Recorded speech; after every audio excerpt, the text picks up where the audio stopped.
جھوٹا درویش اور عقل مند گدھا۔ ایک گھنے اور سرسبز جنگل میں ایک نہایت ہی چالاک اور مکار لومڑا رہتا تھا۔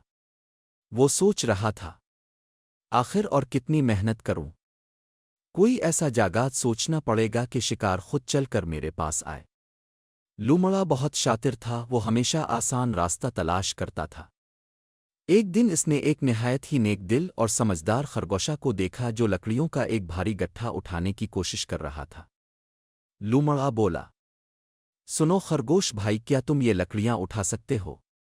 یہ تو اندازے سے بھی زیادہ بھاری ہے۔ خرگوشہ مسکرا کر بولا، کوئی بات نہیں، مگر اتنی لکڑیوں کی ضرورت کیوں؟ اچھا ہوا تم آ گئے، لومڑا بولا۔ انہیں میری پیٹھ پر رکھ دو، میں پہنچا دوں گا۔ خرگوشہ واقعی بہت رحم دل تھا، وہ سب کی مدد کرتا تھا۔ نیا فریب۔ ایک دن لومڑا ایک درخت کے نیچے گہری سوچ میں بیٹھا تھا کہ اچانک ایک طاقتور بیل نما جانور کملو وہاں آیا۔ کیوں بھائی، ایسے کیوں بیٹھے ہو؟ کوئی گہرا مراقبہ چل رہا ہے کیا؟ کملو نے طنز کیا۔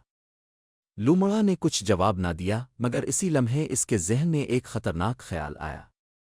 واہ، مسئلہ حل ہو گیا، میں جنگل میں درویش بن جاؤں گا۔ درویش کا بھیس۔ اگلے دن لومڑا نے اعلان کیا، میں اب ایک پرامن درویش ہوں، دنیاوی خواہشات چھوڑ چکا ہوں، اب میں کسی کا شکار نہیں کرتا، صرف پھل کھاتا ہوں۔ ایک معصوم ہرنی اس کی باتوں میں آ گئی اور پورے جنگل میں اعلان کر دیا، علم والے درویش جنگل میں آ گئے ہیں۔ تمام جانور لومڑا کے پاس آنے لگے۔ ایک نے پوچھا، بابا جی، آپ شکار نہیں کرتے تو کھاتے کیا ہے؟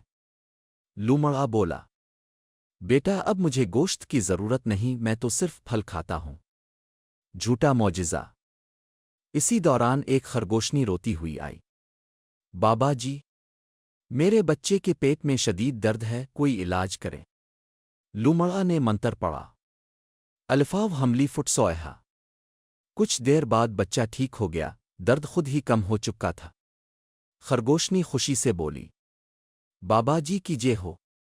اب سب جانور اندھے ہو چکے تھے، روزانہ درویش کی خدمت ہونے لگی، بہترین کھانے پیش کیے جانے لگے۔ شک کی شروعات۔ مگر عقل مند خرگوشہ گدھے کا کردار سوچنے لگا، یہ سب کچھ مشکوک ہے۔ ایک گوشت خور اچانک سنت کیسے بن گیا؟ کچھ دن بعد واقعی جانور غائب ہونے لگے۔ خرگوشہ نے رات کو پہرا دیا۔ چاندنی رات میں اس نے دیکھا کہ لومڑا درویش نہیں بلکہ شکاری بن کر نکلا ہوا ہے۔ اس نے ایک معصوم خرگوش کو بہلا کر جھاڑیوں میں لے جا کر شکار کر لیا۔ سچ کا سامنا۔ اگلے دن خرگوش کی بیوی روتی ہوئی آئی، بابا جی، میرے شوہر غائب ہیں۔ خرگوشہ چیخ اٹھا، یہی درویش اصل شیطان ہے۔ مگر کسی نے یقین نہ کیا۔ تب خرگوشہ نے ایک چال چلی، بابا جی، آج میرے گھر کھانا قبول کریں۔ کھانے میں اس نے جان بوجھ کر بہت تیز مرچیں ڈال۔ لومڑا درد سے چیخ پڑا، ارے یہ کیا کر دیا؟ اسی لمحے جنگل کے بادشاہ شران اعظم چونک گئے۔ یہ درویش کا لہجہ نہیں۔ حتمی پردہ فاش۔ بعد میں شران اعظم، خرگوشہ اور ہرنی نے مل کر لومڑا کو رنگے ہاتھوں پکڑ لیا۔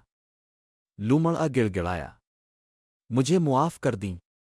شیر بولا، نہیں، تم نے سادہ لو جانوروں کو دھوکا دیا، قتل کیا، جھوٹے معجزے دکھائے۔ لومڑا نے خود مان لیا، میں نے خرگوش کے بچے کو ایک ایسی جڑی بوٹی دی تھی جس سے درد وقتی ہوتا ہے۔ انصاف اور سبق۔ لومڑا کو قید خانے میں ڈال دیا گیا۔ تمام جانوروں نے خرگوشہ سے معافی مانگی اور وعدہ کیا، آئندہ کسی کی میٹھی باتوں پر آنکھ بند کر کے یقین نہیں کریں گے۔ اخلاقی سبق۔ جو زیادہ میٹھا بولے ضروری نہیں وہ سچا ہو۔ عقل اور تحقیق کے بغیر عقیدت اندھی ہو جاتی ہے۔